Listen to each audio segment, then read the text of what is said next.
Et salut les amis. Alors, comme chaque vendredi, avant de commencer la partie, on procède au tirage au sort. Et cette semaine, c'est Jimmy Burrell qui gagne deux boosters. Donc comme d'habitude, tu m'envoies tes coordonnées par Messenger et je t'envoie les boosters. Aujourd'hui, on voit donc la quatrième ronde du Relic Fest qui a eu lieu à Toulouse les 5 et 6 novembre grâce à la boutique Relic de Toulouse. Donc sur la gauche, on a Jean-Baptiste qui joue le monstre Jitrog et à droite, je ne me rappelle plus de son prénom, qui joue Ogak. Donc c'est le joueur de Jitrog qui a commencé avec un fetch. Il fait un petit raccourci, il fait à la recherche de demain, il va chercher son bayou juste après.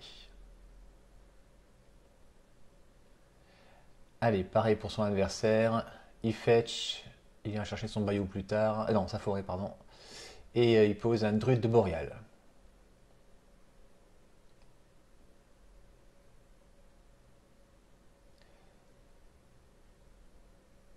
Jean-Baptiste fait une salle obscure, il tue de suite le Dork.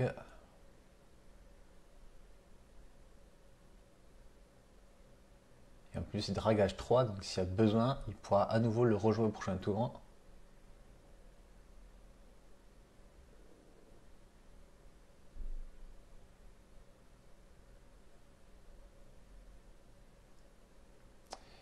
Druides du cercle de la terre. Très bonne nouvelle carte pour Ogak, ça.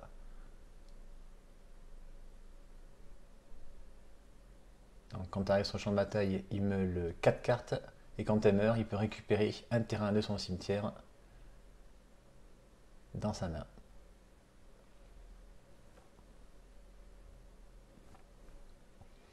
Donc hop, entretien, il va chercher un terrain. Et il fait le dredge 3. Donc du coup, il va meuler 3 cartes. Il va récupérer la salve obscure dans sa main.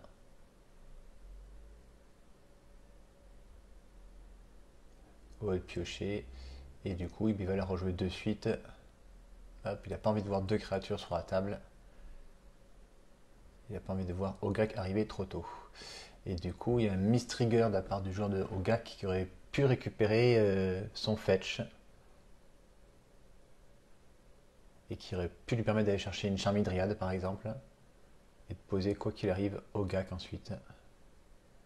Enfin, quoi qu'il arrive, s'il a une créature en main, mais je me doute bien qu'il doit avoir ça en main. Allez, de son côté, Jean-Baptiste, lui, il sacrifie sa veine de cristal, il fait une splendide restauration. Il récupère tous les terrains de son cimetière. Et là, il est vraiment, vraiment, vraiment armé comme un cochon. Il prépare le mana noir et le mana vert pour faire une petite démonstration. Donc derrière le joueur de Ogak. Oh Ah bon, on l'a pas vu venir celui-là. Derrière, il y a une petite Winter Orb qui arrive. Il avait tous les terrains tapés. Forcément, c'est un très bon play de sa part. Ah, je vous dis, vraiment dommage qu'il n'avait pas remonté son fetch. Là, il aurait un terrain de plus sur la table. Enfin, pas sur la table, mais en main.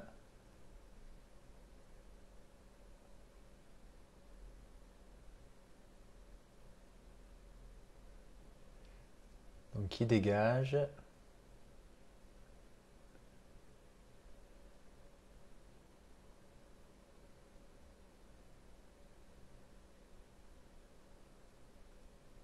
Je crois avoir un démonique tutor.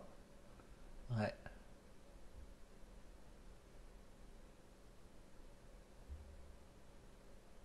Et il fait rien. Assez surpris qu'il n'ait pas de créature à Donavok à jouer. Jean-Baptiste dégage un terrain.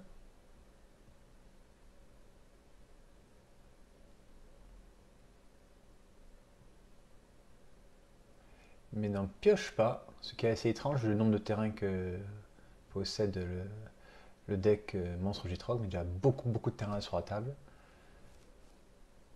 Dès que la Winter Orb sera détruite, il sera bien. Hop, Nissa voit deux indicars.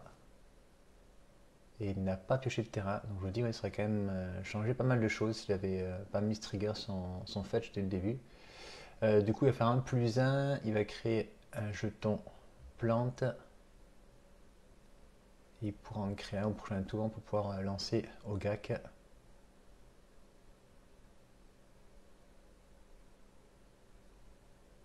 Ah si, si, il a bien le terrain. Il a bien le terrain en main.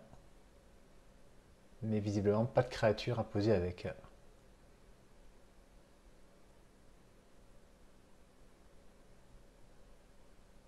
Donc il pose sa plante.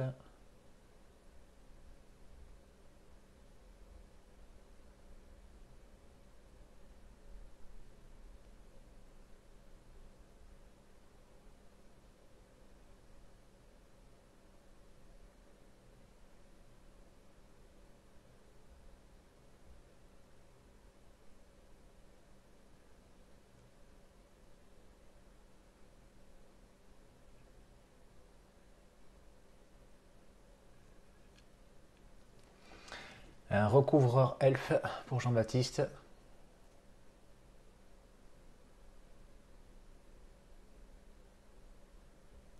Et c'est une fin de tour.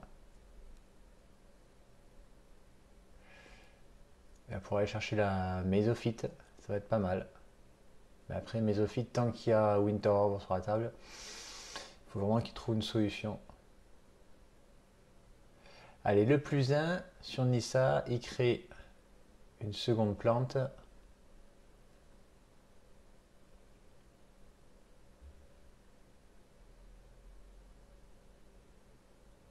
Il fait une décomposition abrupte sur le recouvreur elfe. Donc comme ça, hop, on n'aura pas de Mésophyte qui va arriver ou autre chose comme terrain pénible, comme un Gassalchasme par exemple. Et du coup, il a engagé deux créatures et il pose Ogak en exilant 5 cartes de son cimetière. C'est une fin de tour. Jean-Baptiste dégage un terrain. Ah, mais j'avais pas vu en fait, il y a déjà une Mésophyte. Ah, j'ai même pas fait gaffe, ouais, il y avait déjà une Mésophyte sur la table en plus. Ouais. J'avais pas fait gaffe à ça. Il l'avait sûrement réanimé avec le Splendide Restauration. Donc du coup. Oh, il a un démonique tutor. Il n'y a plus qu'à aller chercher des compositions abruptes. Comme ça, fin de tour, il va pouvoir casser la Winter Orb. Mais par contre, il n'aura pas assez de mana ce tour-ci. Ni Urborg, ni Yavimaya. Donc pour l'instant, ouais, non, faut pas qu'il le fasse. Hein. Faut pas qu'il le fasse. Faut qu'il attende encore un tour. Hein.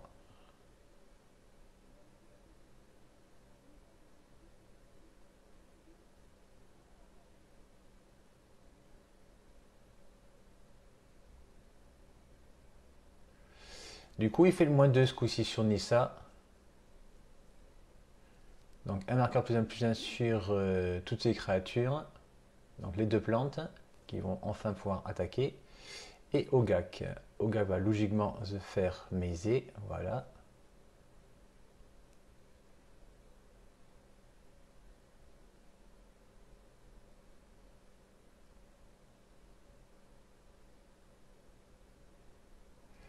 Ce coup-ci, il dégage un terrain normal. Donc là, je pense qu'il a vraiment l'intention de faire démonique pour un sage du reboisement ou de préférence, voilà. Abrupt Decay.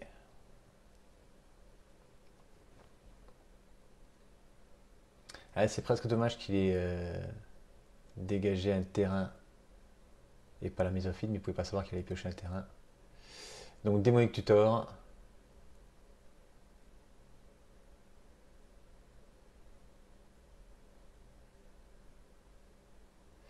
Il va chercher la décomposition abrupte qui pourra jouer fin de tour. Une survie plus apte, alors c'est bien, mais quand il y a Winter Orb sur la table, c'est moins bien. J'ai cru voir aussi commandement de Feste Fleur. Allez, il refait le -2 de Nissa, il met un marqueur plus un sur toutes ses créatures. Il refait une attaque qui fait très très mal, là, parce que ça fait donc du coup 10, 11, 12, 13, 14. Il prend 14 points de dégâts, il passe à 3.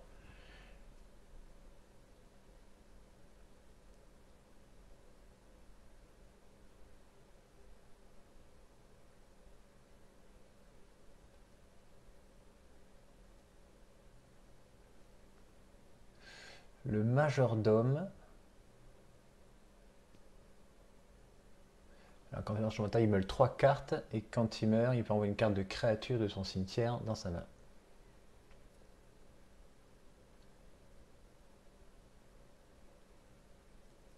Mais malheureusement, il le laisse à 3.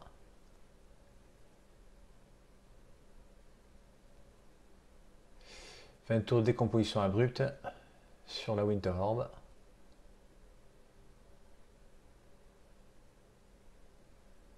Et là, il se retrouve avec tous ses terrains dégagés. Alors certes, il va pouvoir fetcher que 2 fois. Mais il va pouvoir faire quand même pas mal de choses. Donc déjà, il va commencer par une carte à 5 ou 6. Ouais, ah, ça calcule, ça va déjà partir en combo.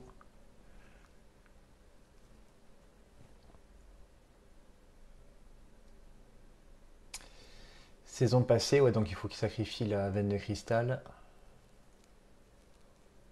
Il va récupérer en fait des cartes avec des coups de mana différents. Donc le tuteur, le recouvreur,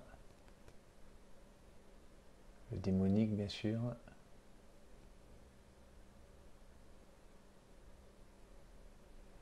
Et Splendide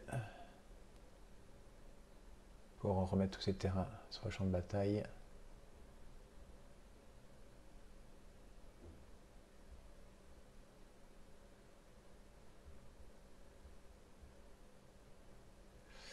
Allez, il va fetcher 2 fois. Il n'y a pas Gitrog encore sur la table. Donc il pioche pas, il passe à 1. Il va chercher une forêt et un marais. Il va faire un démonique tutor.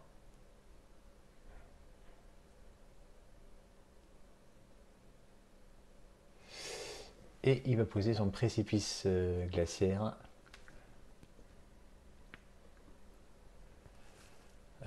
Du coup, qu'est-ce qu'il va sacrifier comme terrain? Je pense que c'est la mésophyte, de toute façon, ouais, voilà. Alors, toutes les blessures sont prévenues, mais de mémoire, j'ai cru voir un commandement de Festefleur dans la main du joueur de Hogak, ce qui devrait finir la game. Il relie bien la carte et ça, il relie bien sa carte à lui. C'est une perte de points de vie. Et donc du coup, ça va suffire.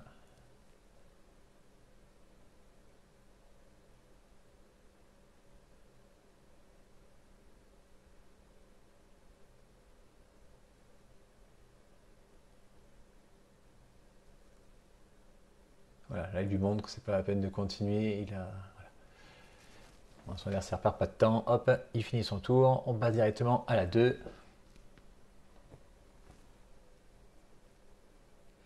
Alors, il y a un mulligan de chaque côté. Ah non, pardon. Juste pour le joueur de Hogak. Donc, carte d'expédition pour Jean-Baptiste. Un fetch en face. La jeune calotte de la mort. Chaque entretien, il meule une carte. Et elle se transforme s'il y a 3 ou plus de créatures, de cartes de créatures au cimetière.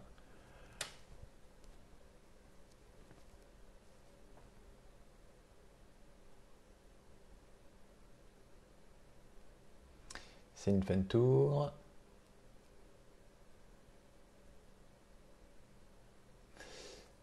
De marée. Ah, de marée, il n'y a pas de forêt. Bon, c'est pas trop grave parce qu'il a une messe noire en main et il a une carte qui permet d'aller chercher du coup une forêt en fin de tour. Donc ça aurait bien se passer pour lui. Infestation de zombies. Très bonne carte forcément. Du coup, il dépose 2 cartes et va créer une créature 2/2. Je pense qu'il va le refaire. Logiquement, il doit lui rester encore. Voilà. Il redépose à nouveau 2 cartes. Il remet une seconde créature 2/2. Et il a de quoi engager ces 2 créatures. Et engager 5 terrains. D'ailleurs, je suis en train de penser qu'il a oublié ce trigger de calotte de la mort à l'entretien. Donc il pose Hogak. Il attaque. avec la calotte de la mort.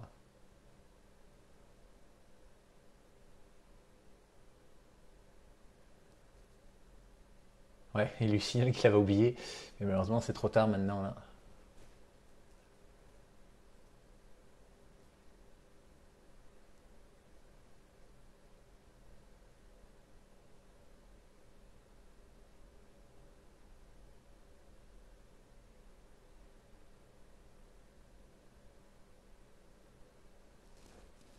Oui, il avait quand même les 5 cartes, donc ça change rien, mais c'est vrai que c'est dommage. Alors, oubliez ce petit truc. Allez, fin de tour, il sacrifie la carte d'expédition. Je pense qu'il va chercher du vert, donc peut-être un bayou. Non, là, il y avait Maya.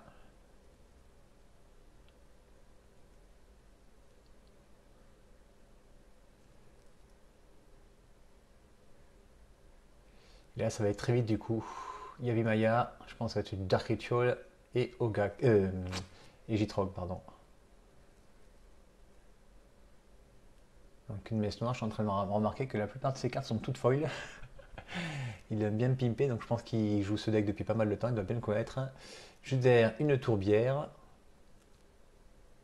Il va commencer à faire beaucoup de mana au prochain tour. Il y a une ressource gaspillée en main, ouais. Donc je pense qu'au prochain tour déjà, il peut se lâcher. Moi ce coup-ci, le joueur d'Ogak n'oublie pas de meuler sur la carotte de la mort.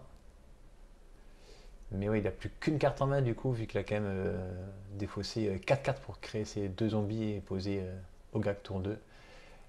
C'est quand même assez risqué, ouais. C'est vrai que si le mec il a une anti-créature en face, tu perds beaucoup de cartes d'un coup.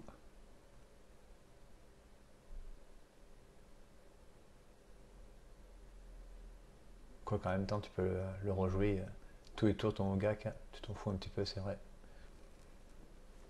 Donc il attaque avec tout. Ouais, je suppose que si une 2 qui va être bloquée, il ne peut pas sacrifier son Jitrog sur Ogak de suite. Il faut qu'il attende. Il en a besoin pour le prochain tour. Il va juste tuer une 2-2 zombie, je pense. Et prendre 10, 11. Il va prendre 11 et passera à 8 encore. Parce que je pense qu'il va tuer au prochain tour. Ou du moins, il va tenter de tuer au prochain tour. Voilà, c'est chose faite. Un zombie bloqué. Et il prend 11.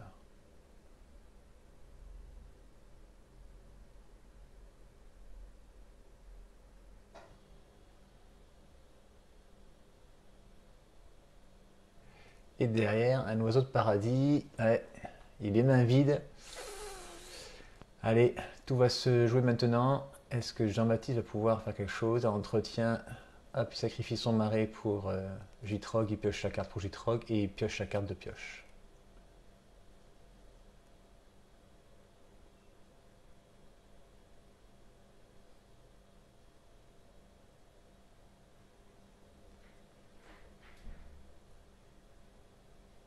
Allez, pour 2 mana, il va poser ressources gaspillées.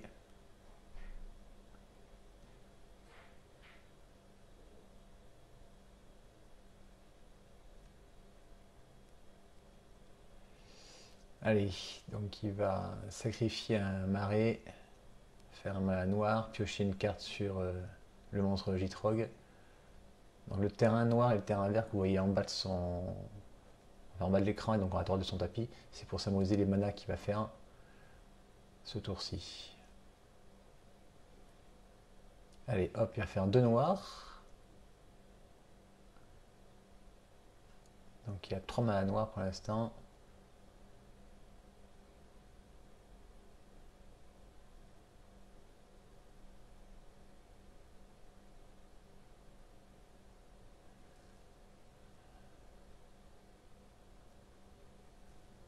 Il va le sacrifier pour faire un mana vert, vu qu'il y a Yavimaya, tous ces terrains font aussi du vert, donc il peut le faire sur les ressources gaspillées. Il pioche une carte vu qu'il y a un terrain qui est parti au cimetière avec Jitrog.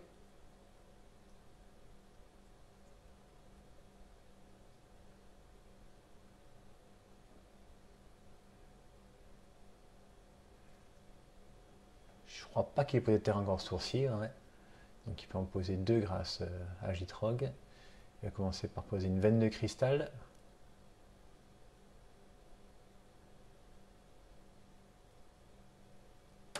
Il va faire un mana vert, plus il va sacrifier, il va faire un autre mana vert, donc il a 6 terrains.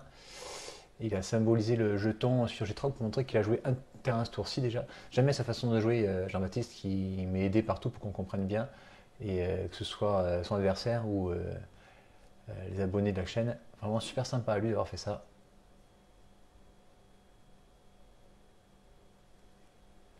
Allez, ça calcule, ça calcule. Ouais, c'est pas un deck combo ultra facile, hein, c'est pas une combo de deux cartes qui tue net, hein. Il faut vraiment boubouiter, comme on dit, pour pouvoir trouver de quoi tuer son adversaire. Et là, forcément, c'est maintenant ou jamais, de toute façon, hein. Alors, il fait l'acquisition de Kozilek. Moi, j'étais derrière, donc j'ai compris pourquoi. Même si son adversaire n'a plus de carte en main, il faut qu'il y ait une seconde carte au cimetière d'éphémère de rituel. Donc, il y a déjà un Dark Ritual qu'on voit tout à fait en haut, donc en seconde place. Donc, du coup, ça fait 2 éphémères rituels au cimetière, ce qui va lui permettre de jouer Obscure Prétention et donc, du coup, de refaire 3 mana. Voilà, il explique à son adversaire pourquoi il fait ça. Du coup, il lui reste pile 5 mana. Il va prendre 2 noirs et 3 verts. Il va jouer Obscure Prétention. Il va rajouter 3 noirs parce qu'il y a donc du coup l'Inquisition et le Dark Ritual au cimetière. Il pose Forterelle de Vosgerage. Il fait un vert, il le resacrifie, il fait un vert. Il pioche une carte sur Gitrog. Il se retrouve à nouveau avec pas mal de mana en pool. Il va sacrifier Sayavimaya, il va faire un 3e vert, il va piocher une carte grâce à Gitrog. Là, ça, il a posé ses 2 terrains ce tour-ci, il ne peut plus en poser. Il fait restauration, gaspiller 2 verts, il va rechercher un terrain.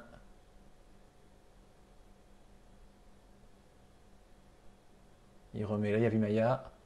Hop, il refait un mana, il resacrifie. Donc il pioche une carte de plus grâce à ce play, mais il ne gagne pas de mana. Il reste toujours à 6 mana. Il refait Trivisite, il va chercher une carte de terrain. Il refait un mana, il le resacrifie. Il refait donc du coup ses 2 mana verts. Et il va piocher une carte grâce à Gitrog. Il creuse, il creuse, il creuse.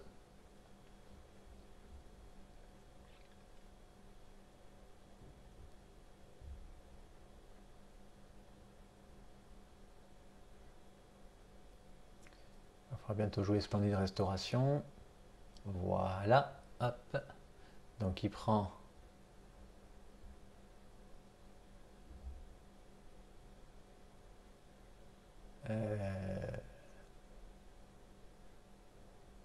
4 noirs. Ah, 3 noirs et un vert, pardon. Hop, il revoit tous ses terrains sur le champ de bataille. Il a Saison du passé, donc il peut sacrifier 6 terrains pour faire ses mana. Et là, il lui explique en fait qu'il a sa boucle. Donc il va pouvoir faire Saison du passé, rejouer le Dark Ritual, rejouer l'Obscure Prétention, rejouer Splendide Restauration, ramener ses terrains comme ça, refaire à chaque fois en fait du coup la boucle, creuser tout son deck, piocher tout son deck. Et après, moi je pense qu'il y a forcément une solution pour tuer. Donc son adversaire ne veut pas perdre de temps, il concède rapidement. Et on passe directement à la 3e. Là j'accélère autant, mais il restait plus beaucoup de temps. De mémoire, il restait juste une vingtaine de minutes. Autant Ogak est très rapide, autant son adversaire est un peu plus lent comme deck. C'est quand même un deck combo qui n'est pas ultra facile à jouer. Et pourtant, il joue quand même très rapidement Jean-Baptiste. Donc, très agréable de regarder la partie. Donc, du coup, c'est le joueur de Ogak qui a commencé avec un elfe cordélien.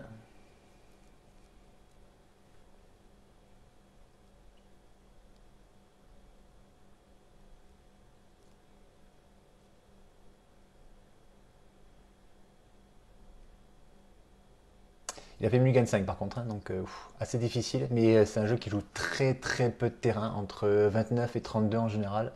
Donc c'est vrai qu'on est habitué à faire pas mal de Mulligan. Du coup, c'est une lance stérile sur le côté de Jean-Baptiste.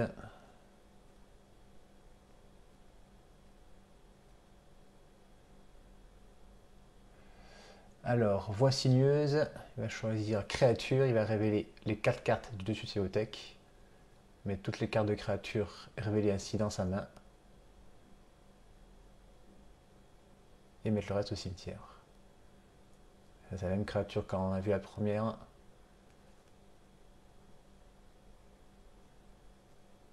la druidesse du cercle de la terre, il me semble. Il pose un terrain, ouais. Il pose le jardin de Kaline, je crois, je sais plus comment ça s'appelle ça. Et il crée un jeton plante.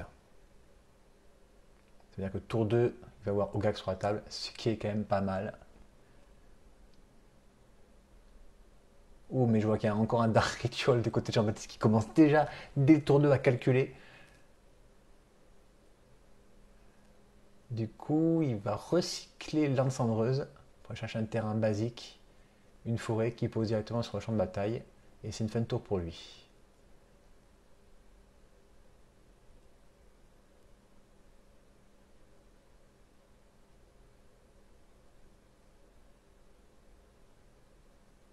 Donc druidesse dévouée. Druidesse du cercle de la terre, pardon. Il meule 4 cartes. Il pose Ogak en engageant 2 créatures et en exilant 5 cartes.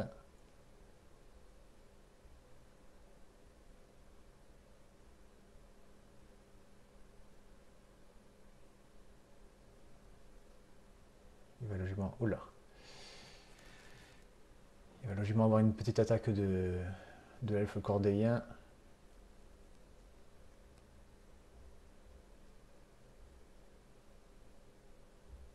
Il pose une vie prismatique. C'est un peu risqué de poser autant de créatures. Je pense rien que la présence de Ogak était suffisante. Il n'y avait pas besoin de rajouter des petits elfes. S'il se prend une phrase derrière, enfin une dèche toxique ou une damnation.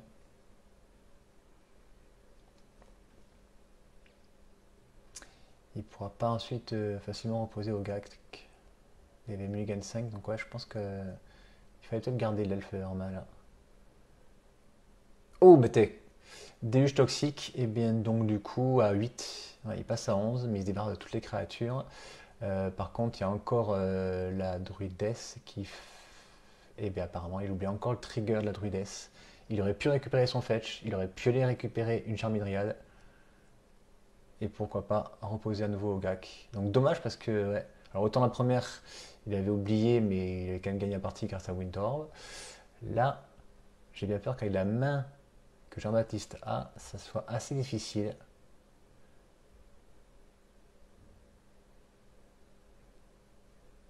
Et du coup, il pose un mur de racines. Et je vous dis, ouais, il aurait récupéré son fetch, il aurait pu reposer au gag de suite.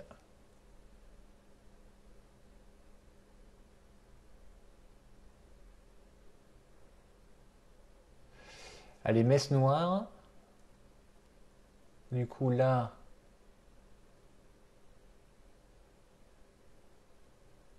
ça calcule, ça me fait rire comme ça calcule énormément. Ah oui, d'accord, donc il a ajouté 3 noirs, il va les symboliser comme ça, parce qu'apparemment il va poser un Cobra Lotus avant de jouer son Ogak. Donc il va peut-être pas partir ce tour-ci, hein. Voilà. Il n'a pas encore posé de terrain ce tour-ci, il pose une épopée d'Urza, donc il va faire un mana vert par exemple, voilà.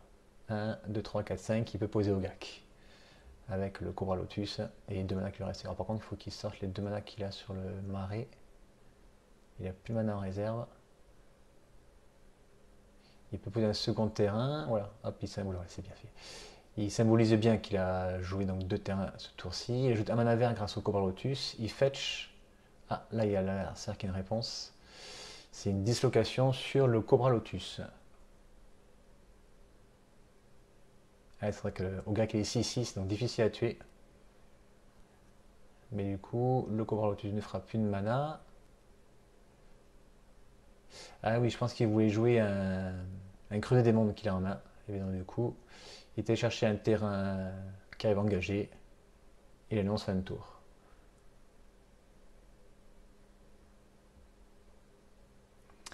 Allez, saccage du laboratoire. Il va regarder 3 cartes. Il pourra en mettre une dans sa main et le reste au cimetière.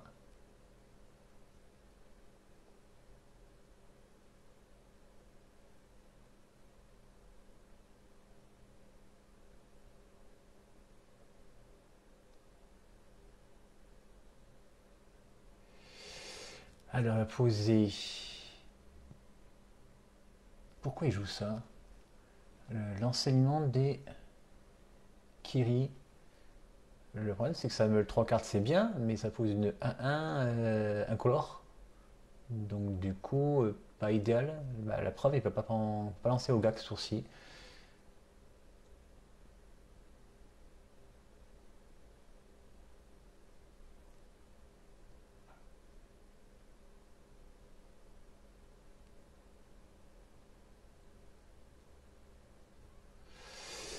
Et du coup, JB a encore du temps.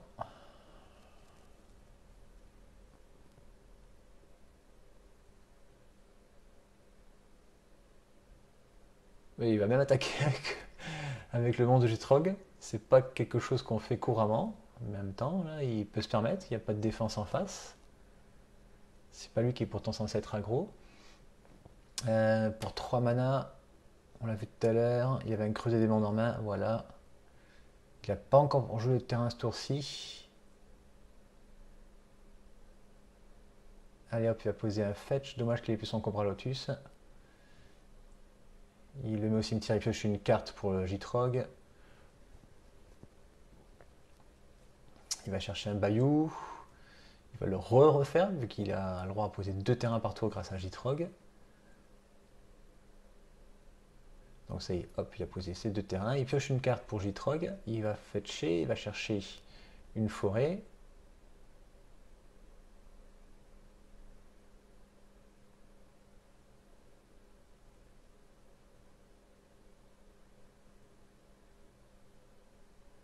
Ouais, il n'est pas au cimetière, le creuset des mondes. Une dryade du bosquet Ilysien. On va pouvoir jouer un autre terrain ensuite derrière.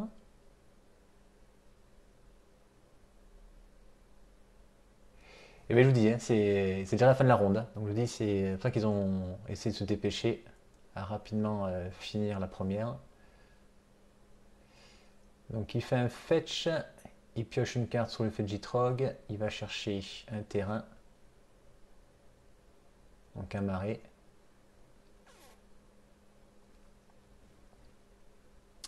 Et ouais, et c'est une fin de tour. Donc premier tour additionnel pour le joueur de Hogak. Donc il peut poser Hogak ce tour-ci, mais ça va être beaucoup trop tard. Il aurait ensuite 2 tours pour tuer. Mais Jean-Baptiste aura sûrement de quoi gérer. Alors par contre, poser Urborg maintenant, là, c'est peut-être pas la meilleure des idées qu'il ait eues. Ça peut permettre à son adversaire de générer beaucoup de mana s'il a un tuteur de terrain pour aller chercher le coffre d'un coterie par exemple.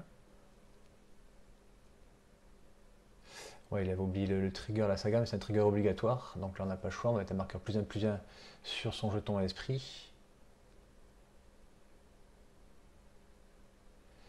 Et après, il a joué Retrouvailles pourries en flashback et il a créé une créature de 2.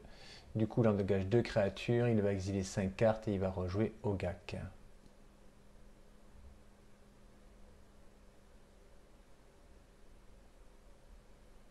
Ça fait longtemps que j'ai pas joué au GAC, ça me manque presque à voir ça. C'est vrai que j'aimais bien ce deck.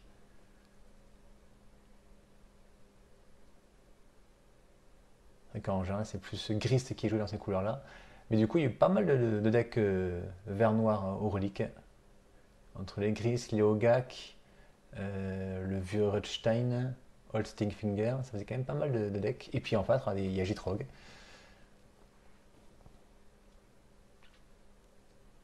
Il a pioché 2 cartes, donc du coup, il y a le Détective Obstiné qui revient dans la main de son propriétaire.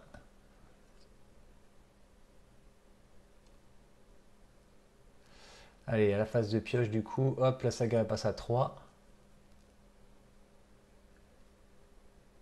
Il va chercher un artefact à 1. Il pioche une carte normalement avec Jitrog. Il va chercher le sablier pendentif de Gérard.